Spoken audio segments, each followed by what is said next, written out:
আজকের ভিডিও টপিকটা সম্পূর্ণ ভিন্ন।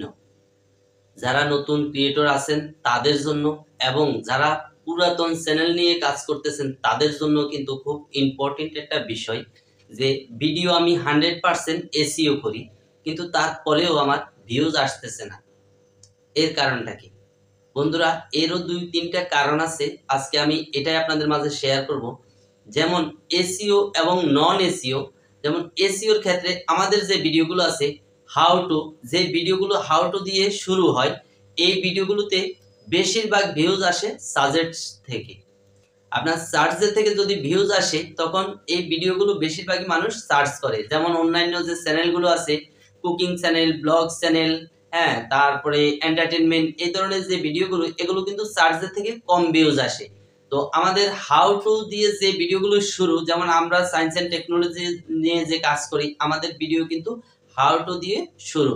যেমন how to get more views on YouTube, how to get more subscribe on first, এই ধরনের যে কিওয়ার্ড গুলো আছে আমরা কিন্তু এগুলোই ব্যবহার করি। আর আমাদের ভিডিও রিলেটেড যে ট্যাগ গুলো আমরা ব্যবহার করি, এটা যখন 100% ট্যাগ দেই বা টাইটেল দেই, ডেসক্রিপশন দেই, তখন আমাদের কিন্তু এই ভিউজ গুলো আসে সার্চ থেকে। ঠিক আছে? তো অনেকেই বলতেছে এই কথাটা, দাদা আমি তো 100% এসইও করতেছি কিন্তু ভিউজ আসতেছে না। তো এই দেখেন, তারই একটা প্রমাণ দেখাচ্ছি।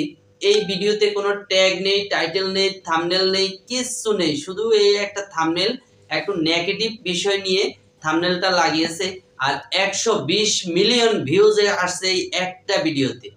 অথচ দেখেন এই ভিডিওতে কি আছে, এই ভিডিওতে কিন্তু কিচ্ছু নেই।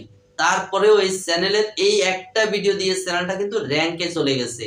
অতএব আপনার ভিডিওতে আপনি যতই এসইও করেন, ভিডিওর মধ্যে যদি আপনি কিছু না দিতে পারেন, ভিডিও যখন প্লে করার সাথে সাথে আমি দেখবো যে আপনার ভিডিও কোয়ালিটি ভালো না, আপনার ভিডিওতে কোনো ইনফরমেশন নেই বা কার্যকর কোনো আপনি এক্সাইটেড কিছু নেই, তখন কিন্তু আমি এই ভিডিওটা দেখবো না, আমি স্কিপ করে বের হয়ে যাব। আমি স্কিপ করে বের হয়ে গেলেই কিন্তু আপনার ভিডিওর যে ইমপ্রেশন আছে, এই ইমপ্রেশনটা ধীরে ধীরে ডাউন হবে।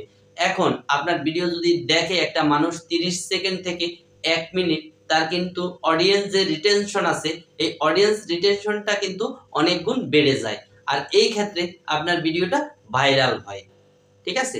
তো আপনাদেরকে প্রমাণ দেখিয়ে দিলাম যে কি করতে হবে। আপনি শুধু যে থাম্বনেল এসইও করবেন, ভিডিও এসইও করবেন, 100% এসইও করবেন, তারপরেও কিন্তু ভিউজ না আসার সম্ভাবনা থেকেই যায়। অতএব আপনাকে নজর দিতে হবে আপনার ভিডিও কোয়ালিটির উপরে, এবং সবচাইতে আকর্ষণীয় বিষয়টা হলো আপনার থাম্বনেল। একটা থাম্বনেল থেকে কিন্তু 80% ভিউজ আসে একটা ভিডিওতে।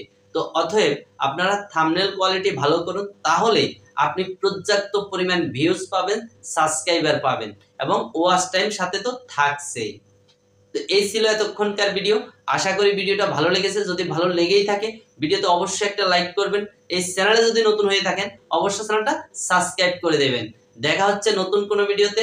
আমাদের সাথে যোগাযোগের মাধ্যম ফেসবুক লিংক দেওয়া আছে আমাদের ডেসক্রিপশনে, চাইলে যোগাযোগ করতে পারেন। ধন্যবাদ সবাই।